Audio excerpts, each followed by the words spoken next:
គណៈពេលនេះអឺរ៉ុបហៅលែងលឺហើយសម្រាប់ការជួយបន្តគាំទ្រអ៊ុយក្រែនប្រយុទ្ធជាមួយនឹងរុស្ស៊ីស្ថិតនៅក្នុងកិច្ចប្រជុំ Davos ទឹកដីរបស់ប្រទេសស្វីសនៅពេលថ្មីលោកVolodymyr Zelensky និយាយមិនលាក់លៀមថាអឺរ៉ុបឥឡូវនេះបានបែកបាក់គ្នាទៅហើយមិនបានធ្វើអ្វីទៅតាមពាក្យសន្យារបស់ពួកគេនោះទេពួកគេបានត្រឹមតែនិយាយប៉ុន្តែគ្មានទង្វើណាមួយកើតឡើងឡើយឥឡូវនេះលោកVolodymyr Zelensky ងាកមករកលោក Donald Trump ដើម្បីជួយឲ្យមានកិច្ចចរចាបញ្ចប់ចំនួននៅពេលបច្ចុប្បន្ននេះ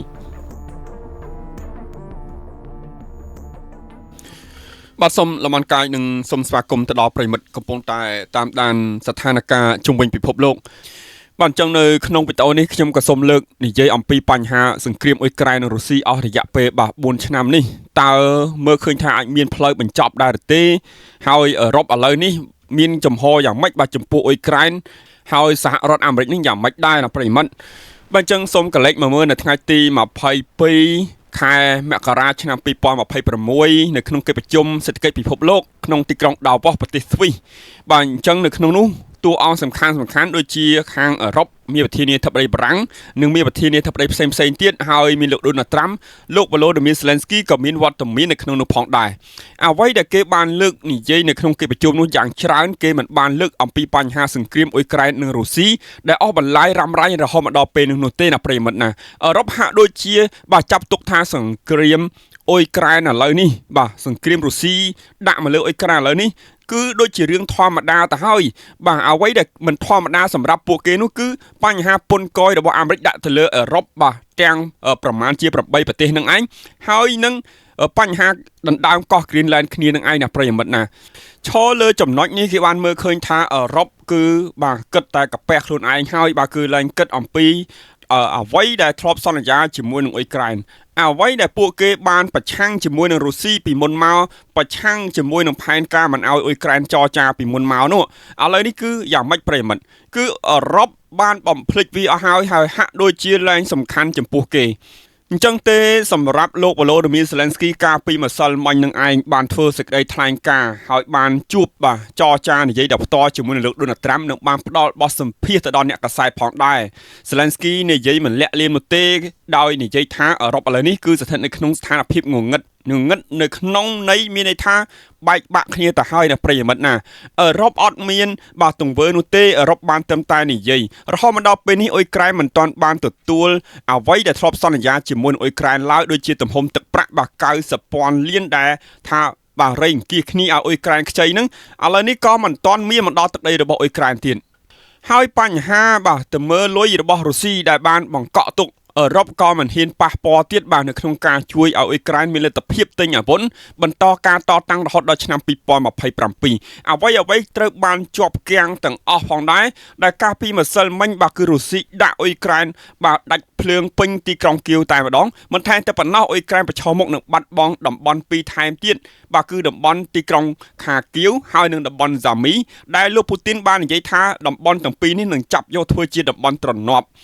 បាទអញ្ចឹងមើលឃើញថា Zelensky គាត់និយាយហ្នឹងគឺនិយាយហាក់ដូចជាចង់ឲ្យអឺរ៉ុបដឹងខ្លួនផងប៉ុន្តែការនិយាយរបស់លោក Volodymyr Zelensky គឺនិយាយចំពេកបាទអាចនឹងធ្វើឲ្យមេដឹកនាំអឺរ៉ុបហ្នឹងមានការថ្នាក់គិតថាអ៊ុយក្រែនហ្នឹងរមើសគុណអញ្ចឹងទៅបាទអញ្ចឹងគឺមិនដឹងថាយ៉ាងម៉េចយ៉ាងម៉ានោះទេបន្ទាប់ពី Zelensky បាននិយាយអំពីបញ្ហានេះនៅមុខសាធារណៈនិងអ្នកកាសែតលើកឡើងបាទយ៉ាងចំបែបនេះប្រិយមិត្តណា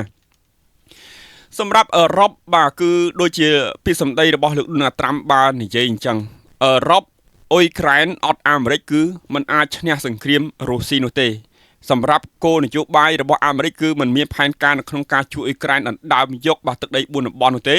ហើយក៏តំបន់គ្រីមៀនេះក៏កាន់តែឆ្ងាយថែមទៀតអ្វីដែលលោក Donald Trump បាននិយាយគឺការបញ្ចប់ចំនួនការបញ្ចប់សង្គ្រាមសម្របសម្រួលឲ្យមានការធ្វើសម្បទានរហូតដល់ការបញ្ចប់សង្គ្រាមនឹងឯងអញ្ចឹងងាកមកខាង Zelensky និយាយជាមួយនឹងលោក Donald Trump វិញសម្របសម្រួលមក Trump បាននិយាយថាបាទជំនួបរបស់គាត់នៅពេលបត់បញ្ចប់កិច្ចប្រជុំសេដ្ឋកិច្ចពិភពលោកបានជួបគ្នានិយាយទៅមកត្រង់តែម្ដងជាមួយនឹងលោក Volodymyr Zelensky គឺបានយល់គ្នាបានច្រើនបាទយល់គ្នាបានច្រើនហើយ Zelensky ព្រមបន្តការចរចាត្រីភាគីដោយមានអាមេរិកលោក Donald Trump ជាអ្នកសម្របសម្រួលកំណត់ទីតាំងឲ្យមានការចរចា ប៉ុន្តែខ្ញុំក៏សូមបញ្ជាក់ផងដែរថាការចរចារយៈពេល2ថ្ងៃខាងមុខទៀតនេះគឺស្ថិតនៅក្នុងថ្ងៃថ្ងៃនឹងហើយណាប្រិយមិត្តណាថ្ងៃទី23 24នេះហើយអញ្ចឹងគឺនៅថ្ងៃនេះមន្ត្រីរបស់អ៊ុយក្រែនបានបញ្ជូនទៅកាន់ទឹកដីតំបន់មជ្ឈិមបូព៌ាសម្ដៅទៅលើប្រទេសអេម៉ារ៉ាត់រួមដែលជាទីតាំងកំណត់គោលដៅនៅក្នុងការជួបចរចាតែភាគីនឹងឯងយើងមើលឃើញថាហ្សេឡែនស្គីពេលនេះគាត់និយាយហើយគាត់យល់បានច្បាស់ថាសង្គ្រាមនេះគឺមិនអាចបន្តទៅមុខថែមទៀតនោះទេអញ្ចឹងមានតែចោតតុកចរចាបន្តបង្ហាញថាអ៊ុយក្រែនគឺចង់ចរចាខ្លាចតែរុស្ស៊ីនៅឯនោះទេណាប្រិយមិត្តណាយល់ព្រមនៅក្នុងការបន្តការចរចាដែរឬអត់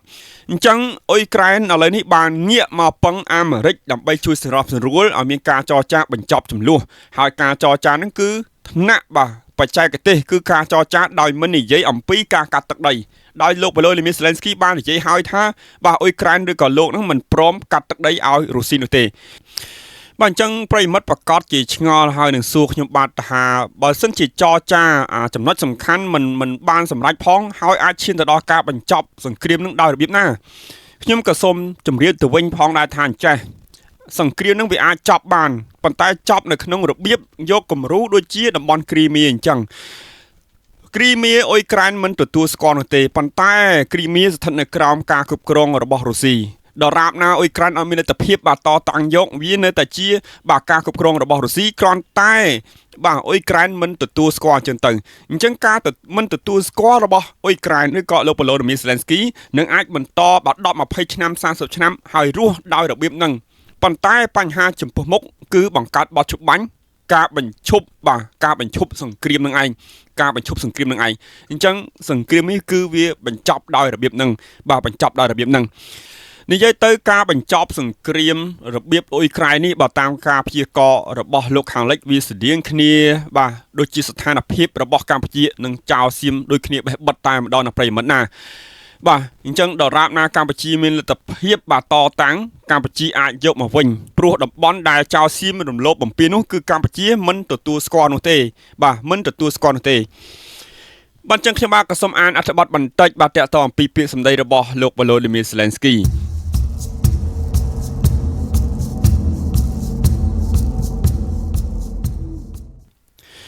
តាមប្រភពសារព័ត៌មាន AKMU បានបញ្ជាក់ថាប្រធានាធិបតីអ៊ុយក្រែនគឺលោកវ៉ាឡូឌីមៀរ ហ្សេឡែនស្គីបានប្រកាសអំពីកិច្ចចរចាត្រីភាគីនៅកម្រិតបច្ចេកទេសរវាងរុស្ស៊ីនិងអ៊ុយក្រែននិងសហរដ្ឋអាមេរិក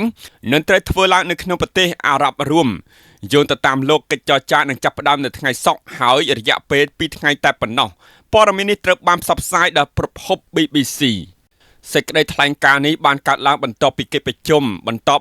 នៅក្រៅវេទិកាសេដ្ឋកិច្ចពិភពលោកនៅក្នុងទីក្រុង Davos ក៏ដូចជាមុនពេលបញ្ចប់ដំណើរទស្សនកិច្ចរបស់លោក Steve Peacock បេសកជនពិសេសរបស់ប្រធានាធិបតីអាមេរិកគឺលោក Donald Trump នៅឯទីក្រុង Moscow នោះសម្រាប់លោក Volodymyr Zelensky បាននិយាយដោយសម្រងសម្ដីដើមថានេះប្រសើរជាងការមិនពិភាក្សាអំពីអ្វីទាំងអស់ដោយសង្កត់ធ្ងន់ថាកិច្ចប្រជុំទាំងនេះនឹងមិនមានកម្រិតនយោបាយទេប៉ុន្តែនឹងផ្ដោតទៅលើបញ្ហាជំនាញនិងបច្ចេកទេសអញ្ចឹងនៅកន្លែងដែលពាក្យសម្ដីរបស់លោក Volodymyr Zelensky និយាយអំពីកិច្ចប្រជុំលក្ខណៈបច្ចេកទេសនេះគឺចង់សម្ដៅទៅលើការបញ្ឈប់ការវាយប្រហារគ្នាភ្លាមប៉ុន្តែមិនមែនជាការលើកឡើងបញ្ហាទឹកដីនោះទេណាប្រិយមិត្តណាអានេះគឺជាការបញ្ជាក់ត្រង់នេះឲ្យបានច្បាស់បន្ថែមទៀតខ្ញុំក៏សូមអានបន្តប្រធានាធិបតីអ៊ុយក្រែនគឺលោក Volodymyr Zelensky នឹងឆ្លើយសំណួរអ្នកសារព័ត៌មាននៅទីក្រុង Davos និងបានដាក់ឈ្មោះសមាជិកគណៈប្រតិភូនឹងត្រូវធ្វើដំណើរទៅកាន់ទីក្រុង Abu Dhabi សម្រាប់ការចរចាជាមួយនឹងភាគីរុស្ស៊ីនិងសហរដ្ឋអាមេរិកដែលគ្រោងធ្វើឡើងនៅថ្ងៃសុក្រនៅថ្ងៃសៅរ៍លោកបានបញ្ជាក់ថាមន្ត្រីរបស់អ៊ុយក្រែនមានប្រមាណជា7រូបនឹងចូលរួមផងដែរលោក Volodymyr Zelensky ក៏បានបន្ថែមថាមន្ត្រីរបស់អាមេរិកនឹងធ្វើដំណើរទៅកាន់ទីក្រុង Moscow នៅថ្ងៃនេះហើយពួកគេទន្ទឹមរង់ចាំកិច្ចប្រជុំរបស់យើងជាមួយនឹងប្រធានាធិបតី Trump ហើយឥឡូវនេះពួកគេនឹងទៅហើយក្រុមរបស់យើងនឹងជួបគ្នាជាមួយនឹងក្រុមរបស់អាមេរិកខ្ញុំជឿថានេះជាកិច្ចប្រជុំភាគីលើកដំបូងនៅក្នុងទឹកដីអេមីរ៉ាត់រួមហើយវាគឺជាទំនាក់ទំនងដែលត្រូវធ្វើឡើងនៅថ្ងៃស្អែកនៅថ្ងៃខាងស្អែកហើយមានរយៈពេល2ថ្ងៃអញ្ចឹងមានន័យថានៅថ្ងៃទី23នេះហើយណាប្រិយមិត្តណាគឺមានការចរចា ជាមួយអាមេរិកនិងរុស្ស៊ីហើយនឹងបន្តរហូតដល់ថ្ងៃទី24ស្អែកនៅថ្ងៃសៅរ៍នេះបាទអញ្ចឹងគេមិនទាន់បានប្រកាសអំពីលទ្ធផលនៃការចរចានោះទេប៉ុន្តែឥឡូវនេះមន្ត្រីរបស់អាមេរិកគឺលោក Steve Witkoff នឹងបានធ្វើដំណើរចេញពីទីក្រុង Moscow មកកាន់បាទទឹកដីអេម៉ារ៉ាត់រួមនៅឯតំបន់មជ្ឈិមបូព៌ាបាទជួបចរចាត្រីភាគីហើយបាទខ្ញុំសូមបន្តទៀតនៅក្នុងការសន្ទនានឹងយកព័ត៌មាននៅទីក្រុងដាវ៉ូសប្រធានាធិបតីអ៊ុយក្រែនគឺលោក Volodymyr Zelensky បានគូបញ្ជាក់អំពីចក្ខុវិស័យរបស់លោកសម្រាប់ស្ថានភាពនៅពេលបច្ចុប្បន្ននៃការចរចាសន្តិភាពនឹងធ្វើឡើងដោយការចូលរួមសម្រាប់សម្រួលពីអាមេរិកលោកបាននិយាយថាឯកសារស្តីអំពីការធានាសន្តិសុខរបស់អាមេរិកសម្រាប់អ៊ុយក្រែនត្រូវបានរៀបចំយ៉ាងពេញលេញប៉ុន្តែមិនទាន់បានមានកម្រិតព្រមព្រៀងលើការគ្រប់គ្រងទឹកដីណាមួយត្រូវបានឈានដល់ចំណុចណាមួយនោះទេយោងទៅតាម Zelensky កិច្ចប្រជុំត្រីភាគីនៅឯទីក្រុងអាប៊ូដាប៊ីដែលក្រុងធ្វើនៅថ្ងៃសុក្រនឹងអនុញ្ញាតឲ្យមានការពិភាក្សាអំពីជំរើសសម្រាប់ការដោះស្រាយបញ្ហានេះលោកបានកត់សម្គាល់ថានឹងតម្រូវឲ្យមានការសម្រិតសម្រួលទាំងអ៊ុយក្រែននិងរុស្ស៊ីយើងកំពុងតែពិភាក្សាអំពីបញ្ហាមួយជាមួយនឹងបញ្ហាស្មុគស្មាញបំផុតមិនទាន់ដោះស្រាយ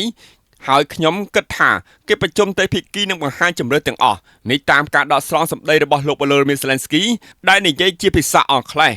លោកមិនបានបញ្ជាក់អំពីលក្ខណៈជាក់លាក់នៃជំរើសនីមួយនោះទេពីមុនប្រទេសរុស្ស៊ីទាមទារម្ដងហើយម្ដងទៀតឲ្យអ៊ុយក្រែនប្រគល់ផ្នែកមួយនៃតំបន់ដុនបាសនិងលូហានដែលស្ថិតនៅក្រោមការគ្រប់គ្រងរបស់ខ្លួនលើកចុងក្រោយនៃការសន្ទនាដែលផ្ទាល់រវាងទីក្រុងមូស្គូនិងទីក្រុងគៀវពិតជាទទួលបានលទ្ធផលគឺរដូវក្តៅនៅពេលដែលការចរចាទ្វេភាគីរុស្ស៊ីនិងអ៊ុយក្រែនបានធ្វើឡើងនៅឯទីក្រុងអ៊ីស្តង់ប៊ុលដោយមានការសម្រិតសម្រួលពីប្រទេសទូគីបនចឹងប្រិមិត្តនិងពុកម៉ែបងប្អូនបានស្ដាប់នៃអត្ថបទនេះហើយនឹងយល់ในខ្លឹមសារហើយនៃចំណុចសំខាន់ដែលលោក Volodymyr Zelensky បាននិយាយគឺទី1លោកបានផ្ដោតទៅលើអឺរ៉ុបថាអឺរ៉ុបអត់មានលទ្ធភាពនៅក្នុងការបន្តជួយអ៊ុយក្រែនអឺរ៉ុបបែកបាក់គ្នាអឺរ៉ុបបាទគឺបានបរាជ័យនៅក្នុងការផ្គប់ផ្គង់សព្វាវុធនិងជំនួយសេដ្ឋកិច្ចទៅដល់អ៊ុយក្រែនអានេះគឺជាហេតុផលមួយហើយខាងលោក Volodymyr Zelensky ក៏យល់អំពីបញ្ហានេះដែរអញ្ចឹងហើយបានជាគាត់ផ្ដោតទៅលើចំណុចការចរចាវិញជាមួយនឹងសហរដ្ឋអាមេរិកដោយមិនបានលើកអំពីភាគីអឺរ៉ុបនោះទេណាប្រិមិត្តណាអញ្ចឹងលើកនេះ Zelensky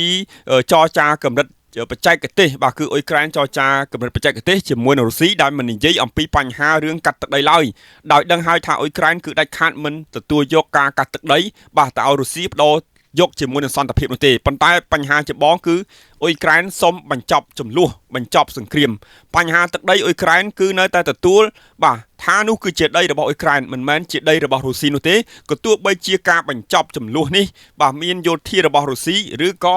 ប្រជាជនរបស់រុស្ស៊ីដែលក្នុងទឹកដី4តំបន់នោះក៏ដោយណាប្រិមិត្តណាអញ្ចឹងនៅក្នុងចំណុចនេះតើពុកម៉ែបងប្អូនយល់ឃើញយ៉ាងណាសម្រាប់បើខ្ញុំគិតតំណងជារុស្ស៊ីក៏យល់ព្រមតាមអ៊ុយក្រែនដែរព្រោះដំណាក់កាលនេះរុស្ស៊ីក៏គាត់ខូចខាតសេដ្ឋកិច្ចក៏ធ្ងន់ធ្ងរដែរអញ្ចឹងដើម្បីផ្សារភ្ជាប់បាទតំណាក់តំណងជាមួយនឹងបណ្ដាប្រទេសផ្សេងវិញរុស្ស៊ីគឺត្រូវតែទទួលស្គាល់លក្ខខណ្ឌបាទកម្រិតបច្ចេកទេសជាមួយនឹងអ៊ុយក្រែនហើយរុស្ស៊ីដាក់ទ័ពមនុស្សប្រជាជនអីនៅដដែលនឹងឯងគ្រាន់តែថាអ៊ុយក្រែនគាត់មិនទទួលស្គាល់បាទអ៊ុយក្រែនគាត់មិនទទួលស្គាល់ប៉ុន្តែវាអាចឈានទៅដល់ការបញ្ចប់ចំនួនហើយនឹងសង្គ្រាមដ៏រ៉ាំរ៉ៃរយៈពេល4ឆ្នាំនេះបាទអញ្ចឹងរឿងបញ្ហាបញ្ចប់ចំនួននេះបាទនៅក្នុងចំណុចកន្លែងដែលខ្ញុំលើកឡើងនេះតើប្រិមិត្តយកឃើញយ៉ាងណាដែរបានជាខ្ញុំបាទក៏សូមបញ្ចប់ព័ត៌មានដល់ត្រឹមនេះហើយសង្ឃឹមថាបងប្រិមិត្តនឹងទទួលបានព័ត៌មានដែលក្តីបាទសូមអរគុណសូមជម្រាបលា